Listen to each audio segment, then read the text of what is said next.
Hello bestie, mumeze mute? Mumeze neza? Ndizera mumeze neza, nanjye meze neza ndashima Imana. Muranyihangana rero maze igihe ntakora, ariko noneho ubu nagarutse tugiye kongera kujya tubana nk'ibisanzwe nkuko twari dusanzwe tubana kenshi gashoboka. Uyu munsi rero ngiye kubakorera ku kintu, murabizi ko hano tuganira ku tuntu n'utundi, ku bintu bitandukanye. Uyu munsi naguteguriye ibintu bigera ku 9 cyangwa se 10 ushobora kuba kwitwaza mu isakoshi yawe nk'umwana w'umukobwa, nk'umuntu nyine niba ushaka kuba nyine uri feminine, ibintu ugomba kuba ufite mu isakoshi yawe. Ibintu ntukajye bura mu isakoshi yawe ahantu hose waba ugiye, kuko ibintu uba wabikenera igihe icyo ari cyo cyose, anytime ushobora gukenera bino bintu. Ikintu cya mbere rero ugomba kutibagirwa gushyira mu isakoshi yawe mu gihe uri gutegura urugendo, ikintu cya mbere ni hand cream cyangwa se amavuta ushobora kwisiga mu ntoki bitewe n'ubwoko ukoresha. Hari abagura nyine hand cream zo mu mafarumasi, hari n'ushobora kuvuga ati ngewe bitewe n'uko hari amavuta njya nisiga mu ntoki zanjye akamerera neza, reka mfata agacupa gatoya kiremo make nzajya ngendana, ku buryo niba ngeze nko muri resitora bikaba ngombwa ko nkaraba intoki, cyangwa se niba ngeze ahandi hantu runaka ngiye muri washroom bikaba ngombwa ko nkaraba intoki, nze guhita nongera moisturizing intoki zanjye, nsige intoki zanjye. Kuko niba hari ikintu cya mbere cyiza kibaho kuba ufite mu ntoki horoshye, hari soft, atari bya nzajya gusoza umuntu ukagira ngo umuntu akagira ngo baramukandagiye. Mujye mwita ku mibiri yanyu. Ikindi kintu cya kabiri rero ugomba kuba ufite mu isakoshi yawe, ugomba kuba ufitemo akamini perfume cyangwa se ufitemo aga perfume, akaboto ka perfume gatoya. Ntabwo ari ngombwa ko wikorera icupa ryose, ahubwo ugomba kuba ufitemo aga perfume gatoya ushobora kugendana nyine, ushobora kwitera bibaye ngombwa, kuko impumuro yawe ni ikintu cy'ingenzi uba ugomba kwitaho. Ko umuntu uko muhuye, uburyo umuhumuriye bigira uruhare mu buryo agufatamo. Niba uhuye n'umuntu ukamuhumurira neza, wawe aravuga ati wawe muhuye n'umuntu uhumura neza, ariko iyo uhuye n'umuntu hari umuntu ukunyuraho ukumva ahita afunga izuru. Rero mujye mwirinda, mujye muba mufite utwo du perfume kugira ngo ugume uhumura neza, smelling like a flower, ku buryo umuntu unyuze azajya avuga ati wow, agire ngo anyuze nko muri jardin yumvise uturabyo kandi ariwo munyuzeho. Ikintu cya gatatu rero, ntabwo nshaka gutinda, ntabwo nshaka ino video iza kuba ndende. Ikintu cya gatatu ugomba kugendana mu isakoshi yawe cyangwa se mu isakame yawe, ugomba kuba ufitemo aka notebook, aga small notebook and a pen. Ugomba kugendana ikaramu na notebook ntoya. Igihe ushobora guhura n'ikintu bikaba ngombwa ko ucyandika, kubera ko ibintu utanditse ushobora kubyibagirwa, ko hari akantu uhura nako ugatuvuga akantu reka nkandike ntaza no kukibagirwa, ku buryo ninza kuba nicaye ndi mu rugo ndi gutekereza neza, noneho ka kantu nza kugira gute, nza kugatekerezaho neza ndi no kukabona, ndi kubona inti yako. Rero mujye mwibuka kugendana a small notebook and a pen.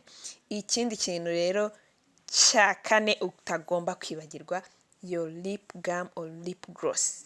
Ntuzibagirwe gutwara akarabero kawe, ntuzabyibagirwe, kuko iminwa yawe iyo iri soft biba ari sawa. Nta mpamvu yo kugira ngo ugire iminwa yumagaye uri umwana w'umukobwa cyangwa se uri inkumi.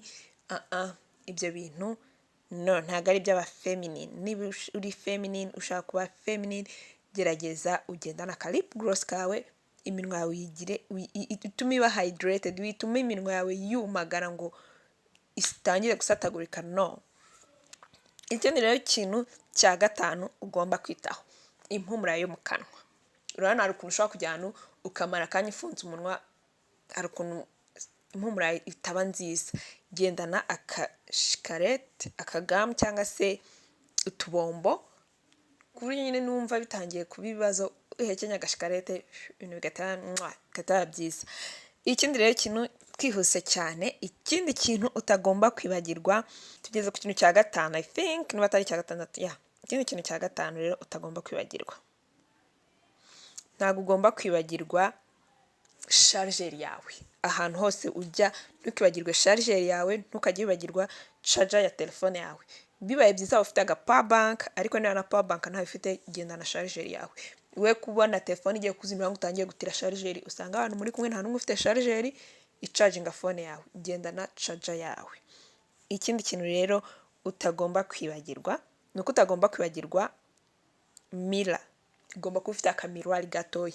Ntago hari ikiganiro nigeze kubona bavuga ngo ukuntu ngo kugendana miruwari yamenetse atari byiza, I don't know, hari abantu babyizera gutyo nyine ngo ko miroir yamenetse ngo ikurura imyuka mibi, but niba nyine ari kubyizera, ariko miroir yo mu busanzwe nta kibazo cyayo, ugendana akamiroir gatoya, niba wumva nyine ari ukubyizera nimeneka uhindure ufata kandi kazima, cyane ko kwirebera mu kamiroir kamenetse nanone nabwo ntabwo yari sawa, ariko ugomba kuba ufite akamiroir ko kwirebamo anytime. Hari igihe bishobora kuba ngombwa ko ugira ikibazo kandi bikaba ngombwa ko wireba, kandi ugasanga icyo gihe ushatse kwireba utari ahantu uri buhite ubona miroir byihuse, gendana rero akamiroir kawe gatoya. Ikindi kintu rero cy'ingenzi nakabaye nashyize ahubwo no ku mwanya wa mbere ugomba kugendana sanitary pad.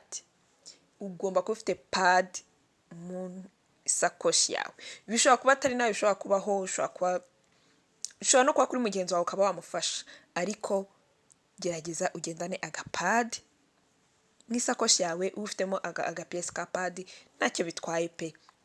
Ntekereza ko ntabwo ari ikintu kibi kuba wafite pad mu isakoshi yawe, nicyo kintu kiza ahubwo, kubera ko hari igihe ushobora kujya muri period bigutunguye, hari n'igihe ashobora kuba atari wowe, akaba ari inshuti yawe, cyangwa se ugashobora no guhura n'umuntu bibaye hari n'ubwa mbere bikamubaho ari hanze yo mu rugo cyangwa se icyo gihe ukaba wamufasha.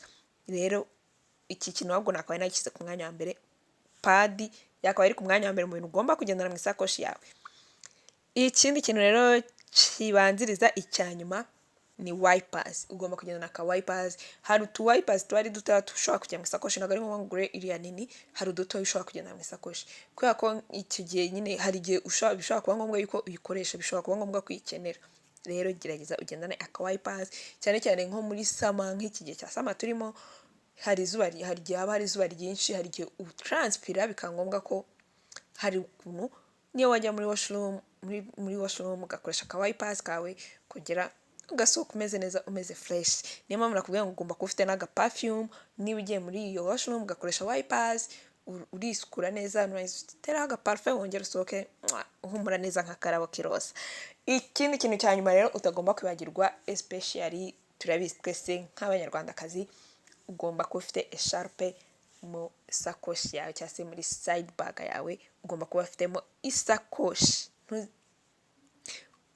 Ugomba kuba ufitemo esharpe, ntuzibagirwe esharpe kuyishyira mu isakoshi yawe cyangwa se muri side bag yawe.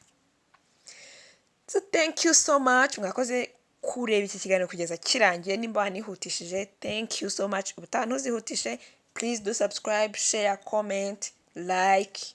Ni ukuri rwose ndabashimira abantu mukomeza kunkurikira umunsi ku munsi, nubwo nari maze iminsi nakora, ariko abantu mukomeza kunyereka urukundo. Thank you so much. Imana ijye ibaha umugisha. I love you. Bye bye.